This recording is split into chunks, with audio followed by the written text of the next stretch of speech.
सीता, इस साल की फसल भी कमजोर हो गई। अब बच्चों का पेट कैसे भरेगा?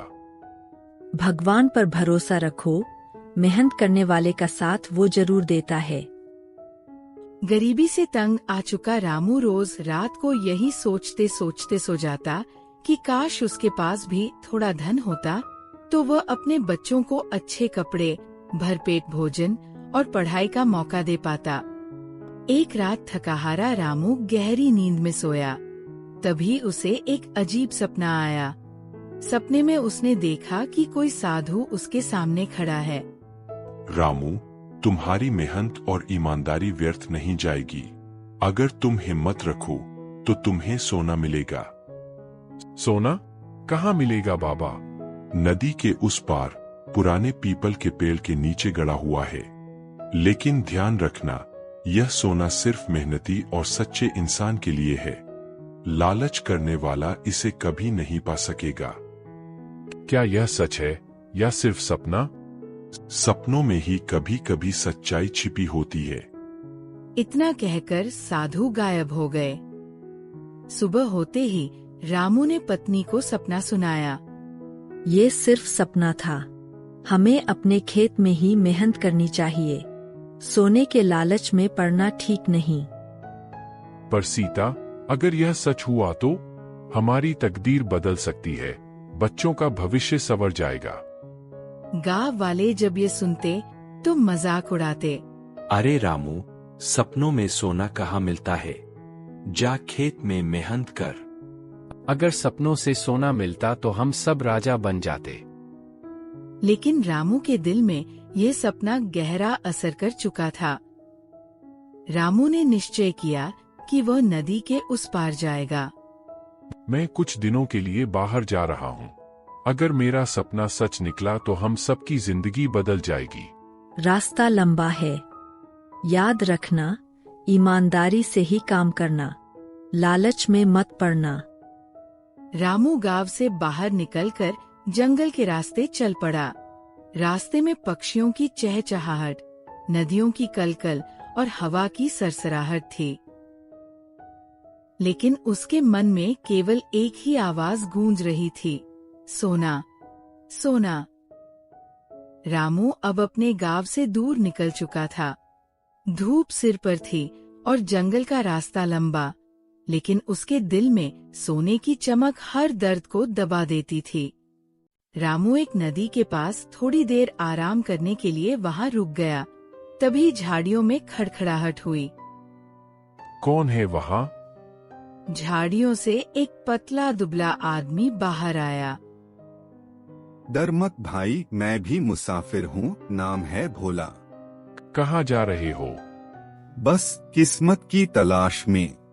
मैं भी नया रास्ता ढूंढ रहा हूँ। रामू भोला को पहचान नहीं पाया कि वह झूठा और चालाक किस्म का आदमी है। भोला ने सोचा कि ये किसान कुछ खोजने निकला है, जरूर इसके पास कोई राज है। रास्ते भर भोला उससे तरह तरह के सवाल करता रहा। अरे भाई, सुना है इस नदी के उस पार बहुत खजाना छिपा है, क्या यह सच है? तुम्हें कैसे पता? अरे मैं तो ऐसे ही कह रहा था, लगता है तुम्हें सच में कुछ पता है। रामू को एहसास हुआ कि वह गलती से अपने सपने का राज जाहिर कर बैठा है। शाम होने लगी। दोनों ने नदी किनारे पेड़ के नीचे रात गुजारी। भाई रामू, तुम्हें सपना सच लगता है क्या? पता नहीं, पर कोशिश किए बिना कैसे पता चलेगा। अगले दिन सुबह वे दोनों नदी पार करने के लिए नाव की तलाश करने लगे। तभी किनारे पर एक बूढ़े साधु बैठे मिले। बेटा, तुम किस खोज में निकले हो? बस जीवन की तलाश में बाबा। बाबा, यह सोना ढूंढने निकला है। रामू चौंक गया। भोला ने उसका राज खोल दिया। सोना हर किसी को नहीं मिलता। जो ईमानदार होता है वही उस खजाने तक पहुंच पाता है। लालच करने वाला चाहे जितनी कोशिश करे, उसके हाथ खाली रह जाते हैं। बाबा, सोना किसे नहीं चाहिए? मेहनत तो सब करते हैं, पर बिना सोने के कोई चैन से जी सकता है क्या? बेटा, याद रखना, लालच इंसान को अंधा कर देता है। रामू और भोला एक नाव से नदी पार करने लगे। नदी पार करने के बाद दोनों जंगल में आगे बढ़े। कुछ ही दूरी पर उन्हें वही पुराना पीपल का पेड़ दिखाई दिया जिसे रामू ने अपने सपने में देखा था। यह वही जगह है, सपना सच निकला। चलो जल्दी खुदाई शुरू करे। रामू ने एक डंडी से जमीन खोदना शुरू किया। थोड़ी देर बाद मिट्टी में किसी चीज की टकराहट हुई। गड्ढे में से सिर्फ एक पुरानी किताब निकली। यह सोना नहीं है, ज्ञान है। धोखा हुआ, मैंने इतना सफर किया और बदले में फटी पुरानी किताब मिली। साधु ने कहा था, सोना सिर्फ ईमानदार को मिलेगा। शायद यह असली सोना, यही ज्ञान है। इतना कहकर भोला वहाँ से चला गया। रामू उस किताब को लेकर चुपचाप घर की ओर लौटने लगा। क्या यही सोना है, या मेरा सपना अधूरा रह गया? अगर गांव गया और सबने मजाक उड़ाया तो? वह चलता गया। रास्ते में उसे वही बूढ़ा साधु फिर दिखाई दिया जो पहले नदी किनारे मिला था। बाबा, मैंने पीपल के पेड़ के नीचे खुदाई की, उसमें सोना ना मिला, यह किताब मिली। बेटा, असली सोना यही है। ज्ञान ही सबसे बड़ा धन है। सोना खत्म हो सकता है, चोरी हो सकता है, पर ज्ञान जीवन भर साथ रहता है। लेकिन बाबा, मेरे बच्चों को भूख लगती है, किताबें रोटी नहीं बन सकती। बेटा, इन किताबों में खेती और औषधियों के ऐसे रहस्य हैं जो तुम्हें कभी भूखा नहीं रहने देंगे। उन्हें पढ़ो, समझो और अपनाओ। यही तुम्हारा असली खजाना है। इतना कहकर साधु वहाँ से चले गए। कुछ दिनों बाद रामू अपने घर पहुँचा।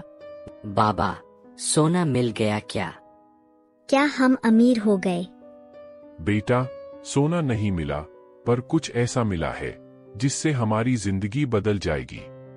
यह तो पुरानी किताबें हैं, इनसे क्या होगा? हमें तो खाने के लिए अनाज चाहिए। रामू ने रात भर किताबें पढ़ी। उनमें लिखा था फसलों को बिना लागत बढ़ाने के नुस्खे, बीज बोने का सही समय, मिट्टी को उपजाऊ बनाने की विधि, जड़ी बूटियों से दवा बनाने के उपाय। रामू की आंखों में आशा की किरण चमक उठी।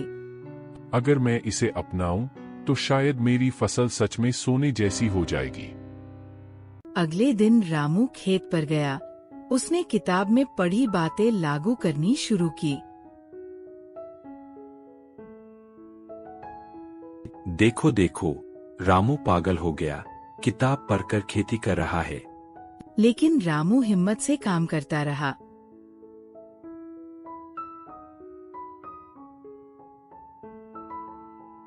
कुछ महीनों बाद जब फसल कटने का समय आया तो सब हैरान रह गए। रामू की फसल पूरे गांव से दोगुनी और हरी भरी थी। रामू, ये तूने कैसे किया? हमारे खेत सूख गए और तेरे यहाँ सोना उग गया। यह सब उन किताबों का ज्ञान है जिन्हें तुम बेकार समझते थे। कुछ समय बाद धीरे धीरे गांव के लोग भी रामू से सीखने लगे।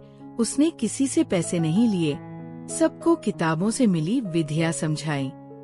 रामू, तूने पूरे गांव की तकदीर बदल दी। असली सोना यही है, ज्ञान और मेहनत। इसी बीच भोला, जो लालच में किताबें छोड़कर चला गया था, फिर गांव आया। उसने देखा कि रामू अब सम्मानित और सुखी जीवन जी रहा है। यह सब मेरे सामने हुआ था। अगर मैं किताब ले आता तो आज मैं अमीर होता। उस रात रामू को फिर वही साधु सपने में दिखाई दिए। रामू, तूने साबित कर दिया कि ईमानदारी और मेहनत सबसे बड़ा खजाना है। यह ज्ञान अब तेरा नहीं, पूरे गांव का है। बाबा, धन्यवाद। आपने जो सोना दिया, उसने हमारी जिंदगी बदल दी। अगली सुबह गांव के चौपाल पर सब लोग इकट्ठा हुए। सरपंच ने सभा बुलाई। भाइयों, हम सब ने रामू की मेहनत और ज्ञान से बहुत कुछ सीखा है। लेकिन यह ज्ञान सिर्फ हमारे गांव तक क्यों रहे? क्यों न हम इसे पास पड़ोस के गांवों तक पहुंचाए? मैं तो बस एक साधारण किसान हूँ, मैं किसी को सिखा भी पाऊंगा या नहीं? रामू, यही तेरी सादगी तुझे महान बनाती है। तू हमें रास्ता दिखा चुका है, अब तू ही दूसरे गांवों को रास्ता दिखा। सभा में कोने पर भोला भी बैठा था। उसने देखा कि रामू अब सबका हीरो बन चुका है। अगर मैंने इसे रोका नहीं तो यह और बड़ा बन जाएगा।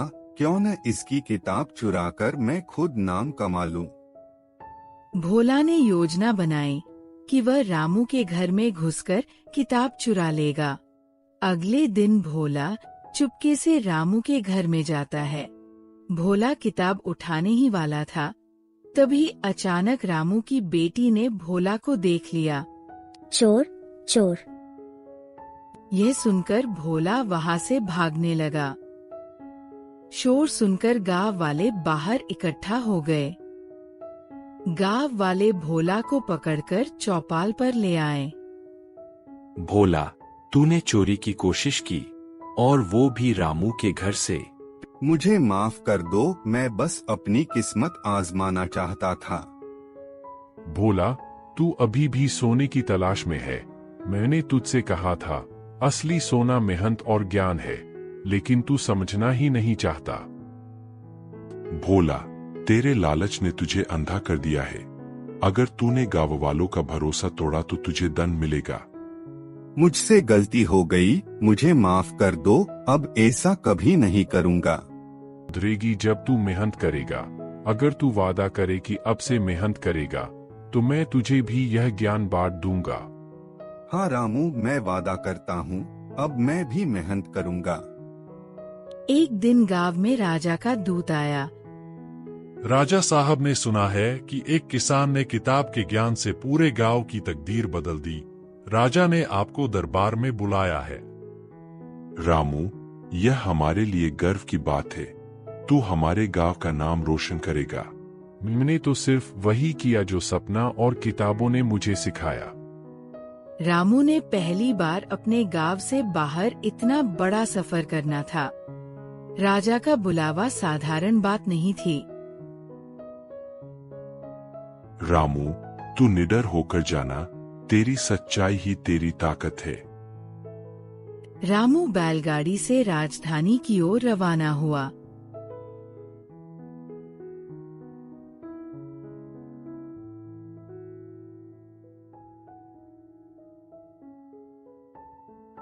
तो तुम वही किसान हो जिसने अपने गांव की तकदीर बदल दी? हाँ महाराज, लेकिन मैंने कुछ नहीं किया। यह सब उन किताब का ज्ञान है जो मुझे एक सपने से मिली। सपने में किताब मिली? लगता है यह किसान पागल है। रामू, तुम हमें बताओ कि उस किताब में ऐसा क्या है जिसने पूरे गांव को बदल दिया? रामू ने पूरे आत्मविश्वास से बताया कैसे उसने प्राकृतिक खेती अपनाई, कैसे उसने गांव वालों को लालच छोड़ मेहनत सिखाई, और कैसे किताब ने उसका जीवन बदल दिया। राजा ने उसकी बात सुनकर मुस्कुराते हुए कहा, अगर सचमुच तेरे ज्ञान में ताकत है तो इसे साबित कर दिखा। मैं तुझे अपने एक बंजर खेत देता हूँ। अगर तू उसमें फसल उगा पाया तो मैं तुझे इनाम दूंगा। महाराज, मैं यह चुनौती स्वीकार करता हूँ।